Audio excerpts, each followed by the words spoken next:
The doctor is in. Next on AM 1480 WLEA, the Newsmaker Show. Here's Brian O'Neill. And here's Dr. Bob. Good morning. Trump goes to Singapore and meets with Kim Jong-un from North Korea. What did you make of that? Well, I think it indicates and basically substantiates how bankrupt the Obama administration's foreign policy was.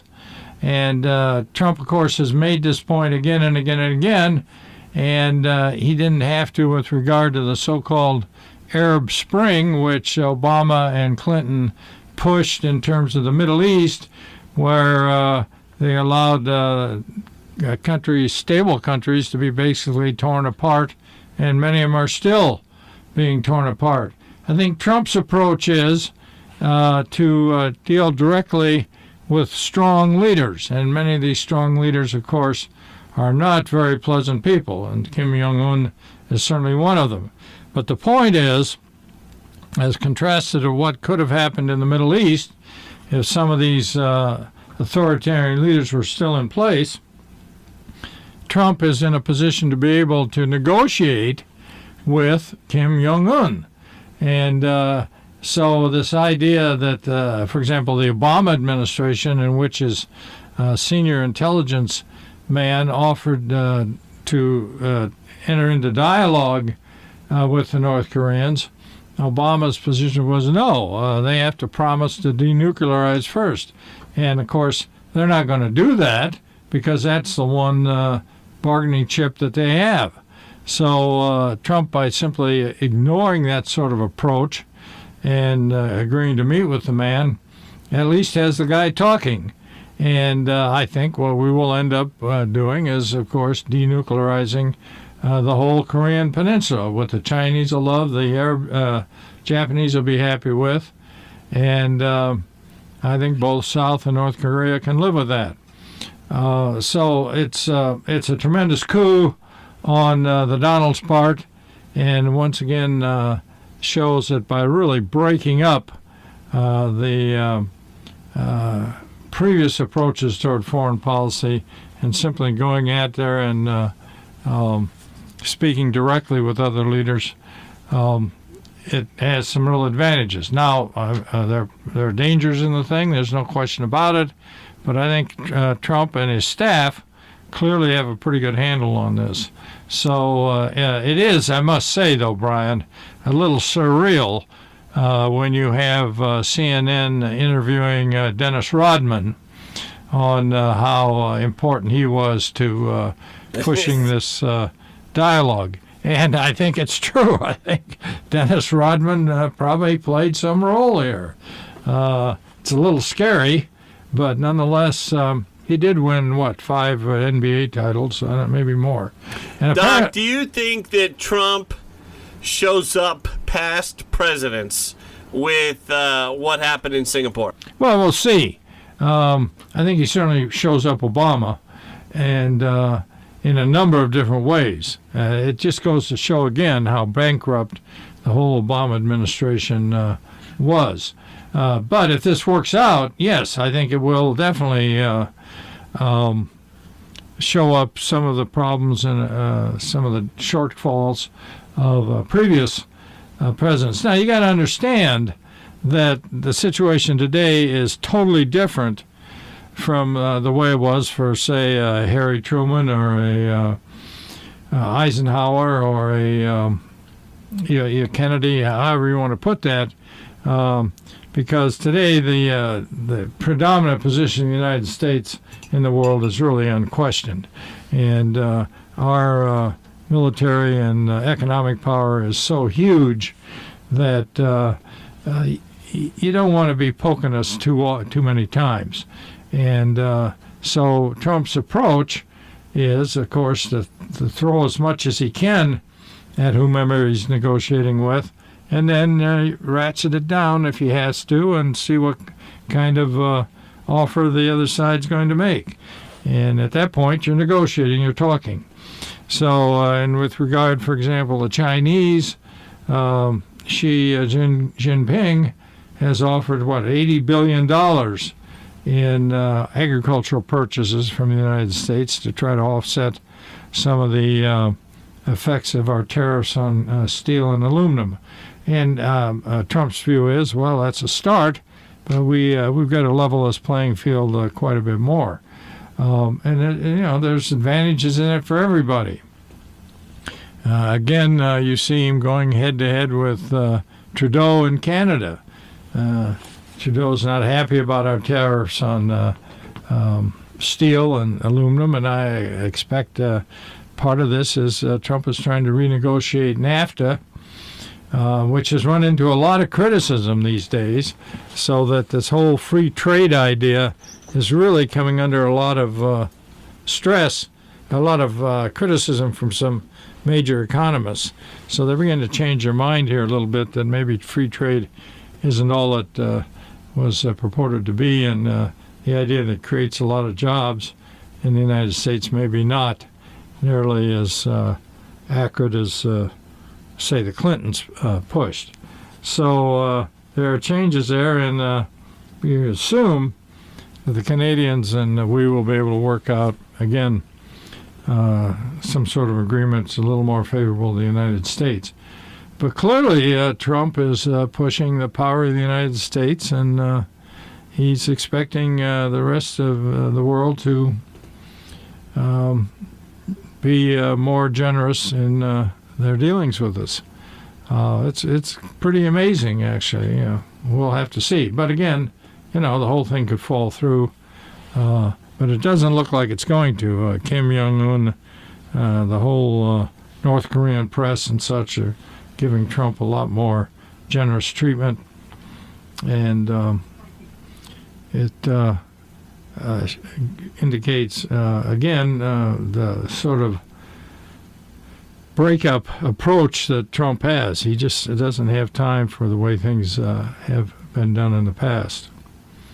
Can we talk about the Tracy Matrano, one of the Democrat opponents of Congressman Tom Reed? Well, she's not a Democrat opponent yet, is she, Brian? Well, it's funny you should say that, because the Cattaraugus County Democratic chair says that Tracy Matrano should be disqualified. The Cattaraugus County Democrat chair says that Tracy Matrano lied about where she's lived in the district, and has lied about how much money that she's made, and has made some questionable statements about the importance of saving jobs in Wellsville over at the Dresser Rand Siemens facility.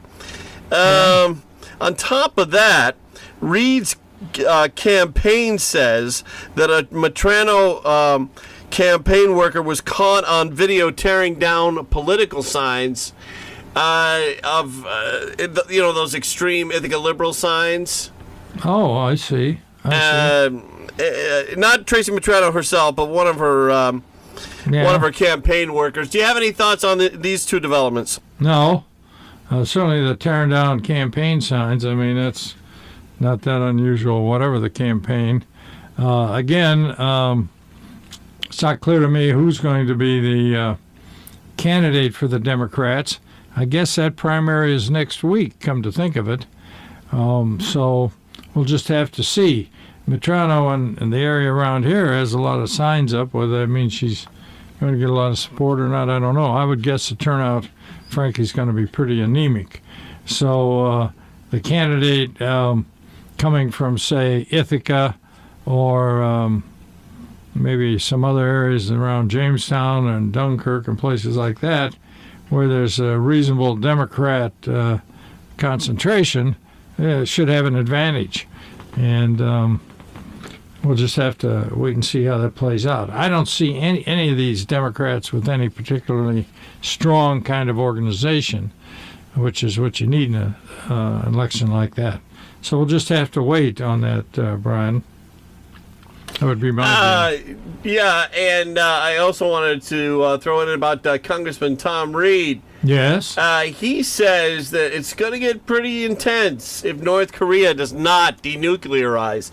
The words death and destruction were used.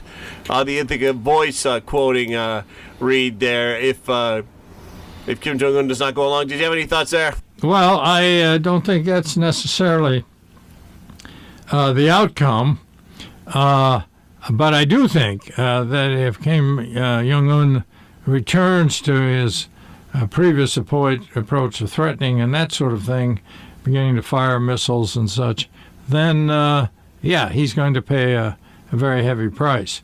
And I'd be very surprised, for example, if Trump made any kind of threat like that when he talked to Kim Jong-un, because he doesn't have to. He's already laid those threats out pretty clearly.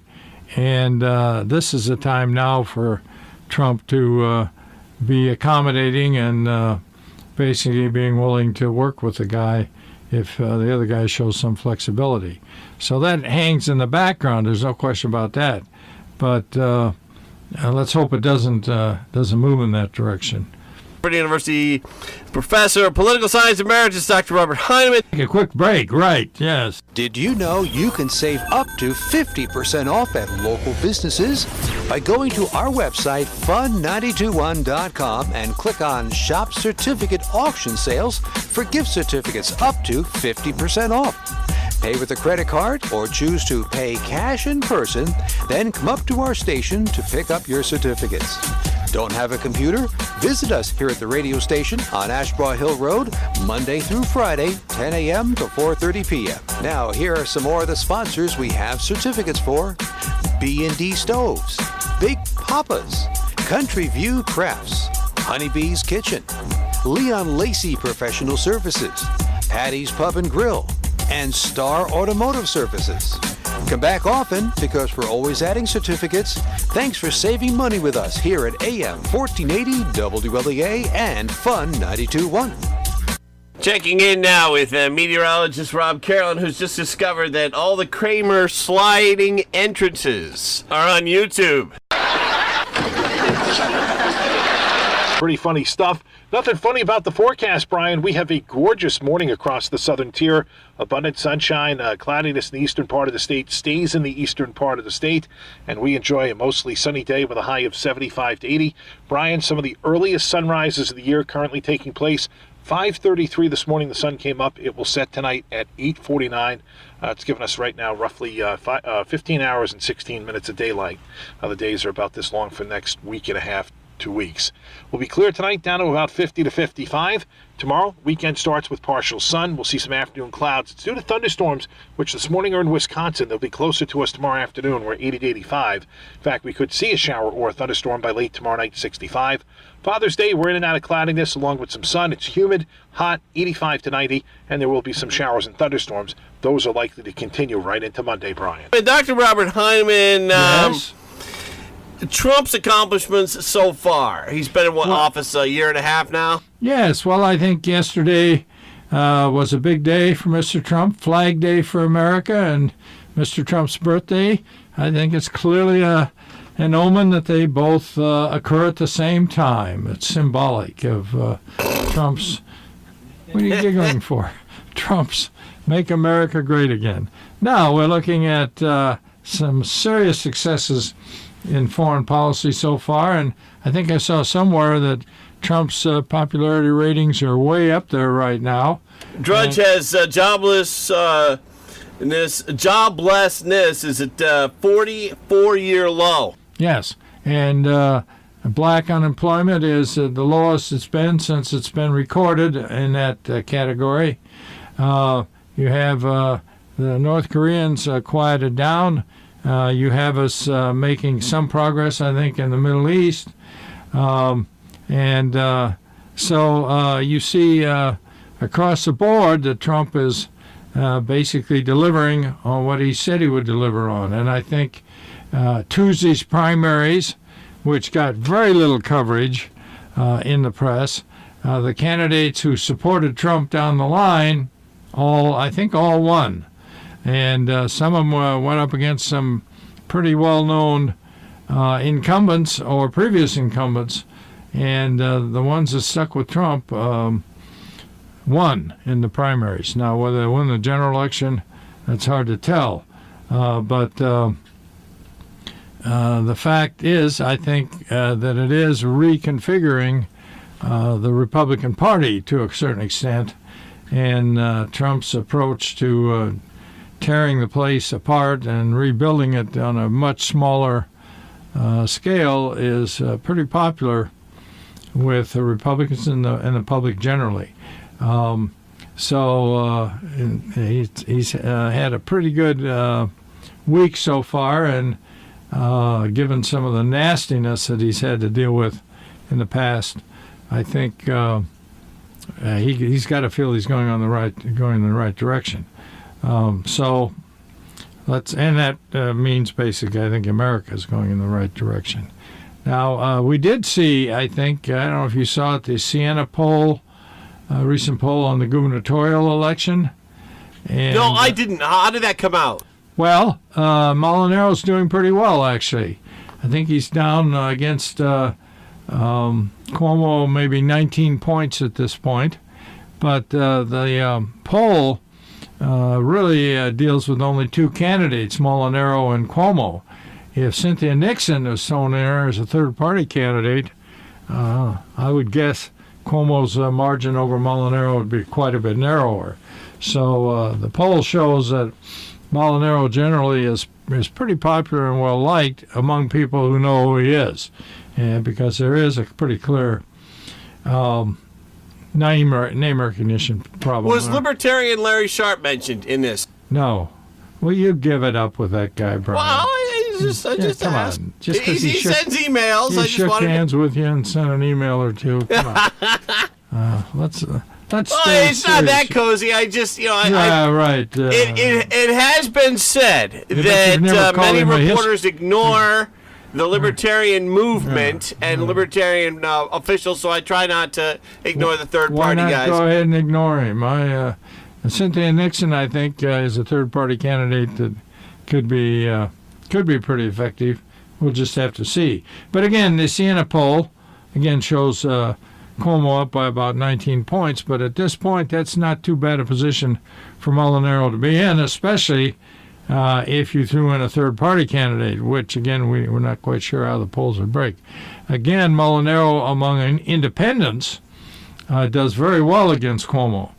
So there's a lot of elements of that poll that give some hope for Mr. Molinaro. And the idea is, in these kinds of situations, to show some momentum. And I think there is some momentum there. But we'll have to see if this continues to play out. Okay, Assemblyman Phil Palmisano and Assemblyman Joe Giglio came out this week against ethics problems in Albany. They say that economic development gets tied to a lot of corruption cases in Albany. They pointed to Palmisano minced no words. He pretty much pointed his finger right at Governor Andrew Cuomo and listed off all the scandals of the top officials around Cuomo, Percoco, and et cetera, the Buffalo Billion, all that, and wondering where are these scandals going, and can the governor be unseated by them? Yes, he can be hurt by them, that's for sure. And I think what Palmisano and Arrigo and these guys are doing, because there aren't enough Republicans left in the assembly there to do much at all. And again, you see these news articles about the Republican leader of the assembly wants more transparency from the Democrats. Come on, talk about wasted newspaper space. But I think when Palmisano and Giglio and a couple guys who are very decent people, both of them, start listing again and again, specifically the corruption scandals surrounding the Cuomo administration, that hurts. That's the sort of thing, that's a role they can play, I think, and be very useful to the Republican gubernatorial candidate. I don't think there's any question about it. So that's pretty helpful, I think, for the Republicans. Quick state question, another state question, I should say. Marge Burns announced her candidacy a couple weeks ago, the Livingston County Republican.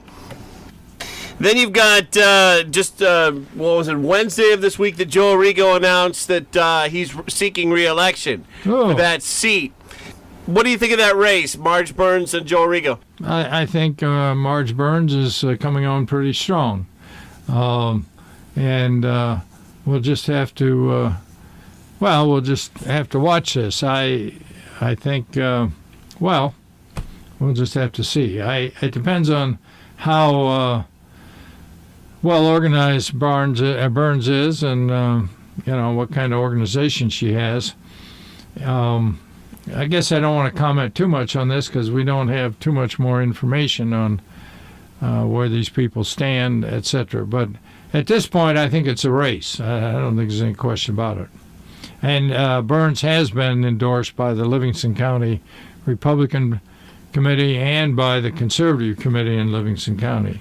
And Livingston County is the largest part of the district by far. Now, of course, Arrigo also comes from Livingston County, so he may be able to cut into that support there. Oh, final thought. Paul Ryan, your friend in Wisconsin, Doc. Right. He says it's mean to separate parents from children, Right. referring to the immigration thing. What do you make of that? Well, I think he's right. That it's mean? Well, pardon me. Yes, it's me. Hey, don't swear at me, Doc. Don't kill the It's messenger. time to go, Brian.